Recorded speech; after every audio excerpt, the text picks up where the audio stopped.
श्रुती धाराशिव जिल्ह्यामध्ये अतिवृष्टी झाल्यानंतर आता पाऊस थांबला असला तरी या ठिकाणची परिस्थिती जी आहे ती आणखी बिकट आहे। जी महत्त्वाच्या नद्या आहेत जिल्ह्यामध्ये त्याचं पाणी जे आहे ती कमी व्हायला तयार नाही आहे। आपण जर पाहिलं तर आता आपण परंडा तालुक्यातील आवार पिंपरी या गावामध्ये आहोत आणि या गावामध्ये कडेला जी उल्फा नदी आहे त्या नदीचं पात्र जर पाहिलं तर आपण त्याच्या 1-2 किलोमीटर जी परिसर दिसतोय ती पूर्ण पाण्याने वेढलेला दिसतोय। अक्षरशः सगळं ऊस आणि केळीच्या बागा देखील ह्या पाण्यामध्ये आपल्याला पाहायला मिळतात। एकंदरीतच ह्या गावचा संपर्क गेली 8 दिवसापासून तुटलेला आहे।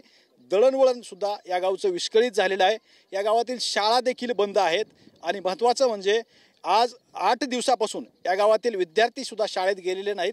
परिस्थिती जर पाहिली तर नियंत्रणाच्या बाहेर आहे। सीना कोळेगाव प्रकल्पामधून 1 लाख क्युसेसनी पाणी विसर्ग केला जातोय। त्यामुळे या परिसरातली गावं जी आहेत त्यांना सतर्क राहण्याचा इशारा देखील दिलेला आहे। या परिसरातील लोक जी आहेत अक्षरशः भयभीत झालेले आहेत, कारण पाणी दररोजच्या दररोज वाढताना पाहायला मिळते। पाणी कमी व्हायला तयार नाही आहे। त्याच्यामुळे परिस्थिती जी आहे ती नियंत्रणाच्या बाहेर म्हटलं तरी अतिशयोक्ती होणार नाही अशी परिस्थिती आहे।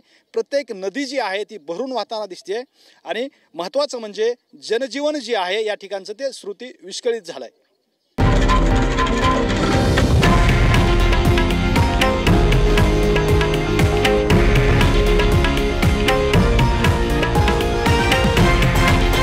हे आहे देशातील नंबर 1 न्यूज नेटवर्क आणि आपण पाहत आहात TV9 मराठी, एकमेव।